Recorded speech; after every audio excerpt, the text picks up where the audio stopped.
द्विघात समीकरण के मूलों की प्रकृति के बारे में सीखेंगे। द्विघात समीकरण के मूलों की प्रकृति ये एक बहुत ही इम्पोर्टेंट टॉपिक है जिससे अक्सर एग्जाम में क्वेश्चन पूछे जाते हैं। आप लोग जानते हैं कि व्यापक रूप क्या होता है द्विघात समीकरण का, अर्थात standard form of quadratic equation ax² plus bx plus c। ठीक है, यही द्विघात समीकरण का स्टैंडर्ड फॉर्म है, जहाँ पर a, b और c ये क्रमशः x² x और ये एक कांस्टेंट है। तो यहाँ पर a क्या है कि x² का कोफिशिएंट है और b क्या है x का कोफिशिएंट है। यहाँ पर 3 पॉइंट लिखे हैं, d greater than 0, d equal to 0, d less than 0। ठीक है, जब व्युत्कर d 0 से बड़ा होगा, ठीक है, यहाँ पर जब d 0 के बराबर होगा, d लेस देन 0 अर्थात d का मान 0 से छोटा होगा, तब द्विघात समीकरण के मूलों की प्रकृति इस प्रकार होगी, अर्थात d ग्रेटर देन 0 तब मूल वास्तविक और असमान होंगे, रियल और डिस्टिंक्ट होंगे। ओके, यहाँ पर जब d इक्वल टू 0 होगा तब मूलों की प्रकृति वास्तविक और समान होगी। इसी प्रकार जब d की वैल्यू लेस देन 0 होगी तो मूलों की प्रकृति काल्पनिक और असमान होगी। अब हम लोग इसे याद कैसे करेंगे? ठीक है, तो इसमें ये बहुत ही सिंपल है, बस इसको ध्यान देना है कि जो हमारी नंबर लाइन होती है वो इस तरीके से कुछ होती है, यहाँ पर 0, उसके बाद इधर वैल्यू और उसके बाद इधर वैल्यू। ठीक है, यानी इधर वैल्यू प्लस है और इधर वैल्यू कैसी होती है, माइनस है। यानी कि 0 से लेकर के जब इधर तक वैल्यू होगी d की तो वहां पर वास्तविक होगा। ठीक है, देखो यहाँ पर ज्यादा है यानी कि ग्रेटर देन है, यानी कि ज्यादा वैल्यू है, 0 से बड़ी है या फिर बराबर है। ठीक है, 0 से बड़ी है या फिर बराबर है तो वहां पर वास्तविक होता है, वहां पर क्या होता है, वास्तविक होता है।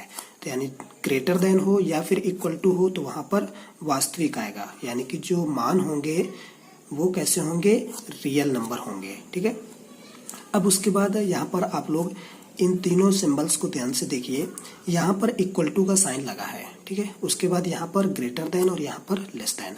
जहाँ पर इक्वल टू का साइन लगा है उसी में हमारा समान लिखा है, समान यानी कि इक्वल। ठीक है, यानी इक्वल टू, तो d इक्वल टू जब 0 होगा तभी हमारे पास मूल समान होंगे, अदरवाइज दोनों में असमान असमान लिखा हुआ है। ठीक है, और इसको मैं पहले से ही बता चुका हूं कि जब d की वैल्यू, ठीक है, जब d की वैल्यू 0 से छोटी होती है तो उसका मान, द्विघात समीकरण का मान काल्पनिक होता है, जो कि हम लोग द्विघात समीकरण के सूत्र में देख चुके हैं। जैसे x बराबर -b plus minus under root b² minus 4ac पूरे के बटे में 2a। ठीक है, अब यहाँ पर हम लोग अगर ये वैल्यू हमारे पास माइनस में आ जाएगी d, इसकी जगह पर हम d भी रिप्लेस कर सकते हैं, यानी हम ऐसे भी लिख सकते हैं -b plus minus under root capital D divide by 2a। ठीक है, d क्या है, b² माइनस 4ac है। ठीक है, तो यहाँ पर जब ये d की वैल्यू लेस देन होगी, ठीक है, 0 से क्या होगी, लेस देन होगी, तो 0 से लेस देन वैल्यू क्या होती है, माइनस में होंगी। ठीक है, जितनी भी वैल्यू होंगी वो कैसी होंगी, माइनस में होंगी। तो यानी कि जब भी d का मान माइनस में आए, ठीक है, -1 -2 या फिर -3/2 कुछ भी आए इस तरीके से, तो वहां पर ये वैल्यू इस द्विघात समीकरण में पुट करेंगे, यानी कि ये जो d की वैल्यू अगर माइनस वाली वैल्यू अगर हम यहाँ पर पुट करेंगे तो क्या होगा, माइनस अंडर रूट में होगा कुछ। ठीक है, माइनस और ये माइनस लगेगा, अंडर रूट माइनस, और फिर उसके बाद यहाँ पर कुछ वैल्यू लिखी होगी, यानी कि अंडर रूट माइनस कुछ लिखा होगा।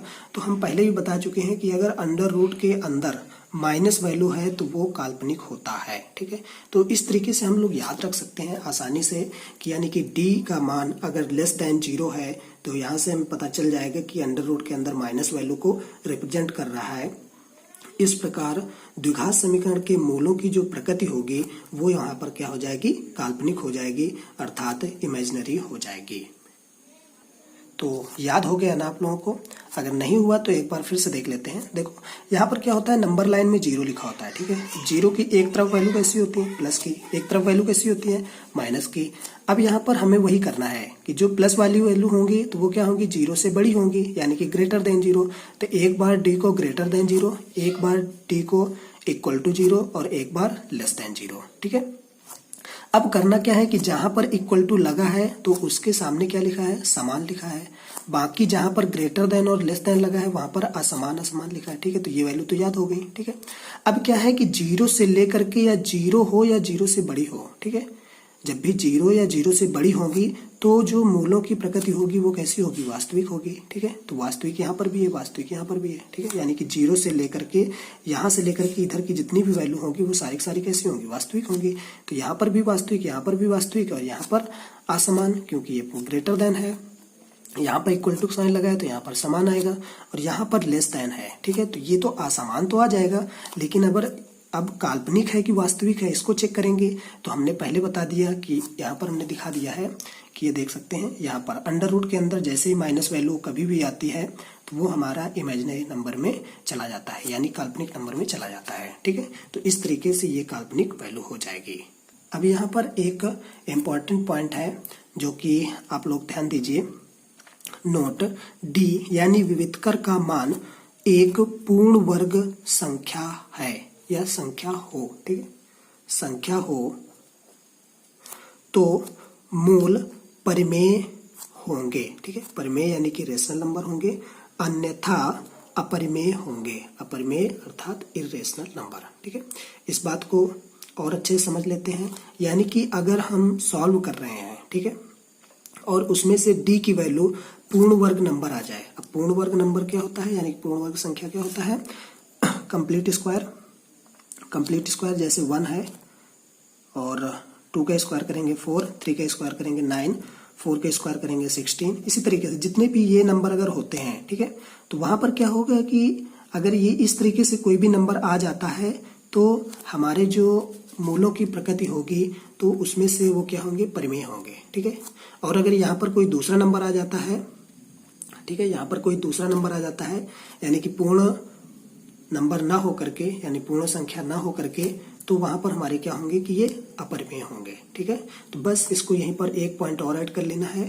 तो इससे एक एग्जाम्पल के थ्रू समझ लेते हैं। जैसे सपोज कर लो कि किसी द्विघात समीकरण को हमने सॉल्व किया और उसका विविधकर d बराबर 16 आ गया, ठीक है, d बराबर 16 आ गया, ओके। अब यहाँ पर हम इसके मूलों की प्रकृति किस तरह से लिखेंगे उसको देखते हैं। तो यहाँ पर 16 क्या है, 16 यानी कि d, ये क्या है कि 0 से क्या है, बड़ा है, ओके। 16 क्या है यहाँ पर, बड़ा है, यानी कि d यहाँ पर क्या है, बड़ा है, ओके। 16 इक्वल टू कितना है, d के है, यानी कि d बराबर कितना है, 16 के है। तो 16 0 से बड़ा है, इसका मतलब क्या है कि d भी क्या है, 0 से बड़ा है। तो यहाँ पर हम मूलों की प्रकृति कैसे लिखेंगे, यहाँ पर आप लोग देख रहे हैं, ठीक है, कि जब बड़ा होता है तो क्या होता है कि वास्तविक और क्या होता है, असमान होता है, ठीक है। तो यहाँ पर मूलों की प्रकृति हो गई वास्तविक कामा असमान, ठीक है।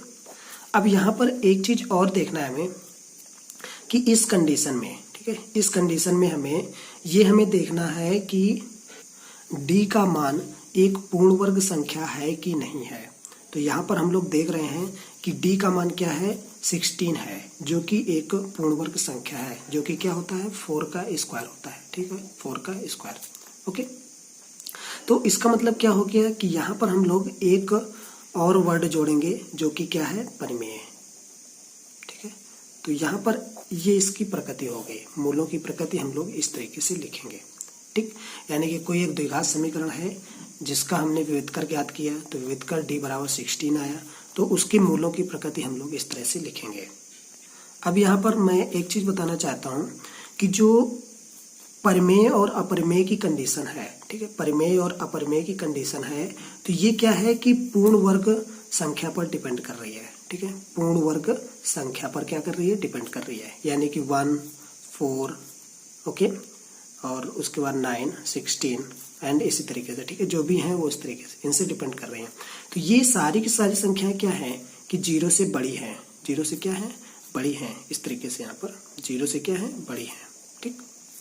तो ये सारी की सारी संख्याएं क्या हैं, 0 से बड़ी हैं। तो इसका मतलब ये परिमेय और अपरिमेय की कंडीशन केवल हमें तभी चेक करना है जब हमारा कंडीशन नंबर फर्स्ट अप्लाई हो रही हो, ठीक है, यानी कि विविधकर डी से विविधकर डी 0 से क्या हो, बड़ा हो, 0 से क्या हो, बड़ा हो, तभी हमें इस चीज को ध्यान देना है, इस नोट पॉइंट को हमें ध्यान देना है, ठीक है। अगर d का मान 0 से बड़ा है तो हमें एक चीज और ध्यान देना पड़ेगा कि कहीं वो उसके जो संख्या है, मान है, जो d का मान आया है वो कहीं पूर्ण वर्ग संख्या तो नहीं है। अगर पूर्ण वर्ग संख्या है तो उसके लिए परिमेय वर्ड यूज करेंगे, अगर नहीं है तो उसके लिए हम किसका यूज करेंगे, अपरिमेय का यूज करेंगे। तो इस प्रकार आप लोगों ने इस वीडियो में द्विघात समीकरण के बारे में सीखा और मूलों की प्रकृति के बारे में सीखा, ठीक है।